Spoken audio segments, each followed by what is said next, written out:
श्रीनाथ लोहरा की तरफ से बहुत बहुत पुरस्कार भैया के लिए जोरदार ताली हो जाए भैया। पीलो में शराब बन जाऊं। वाह वाह भैया क्या लाइन है। ये हम माना कि मैं पीता हूँ मैं हिसाब पीता हूँ।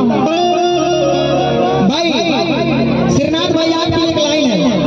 ये मैंने माना कि मैं पीता हूँ बेहिसाब पीता हूँ।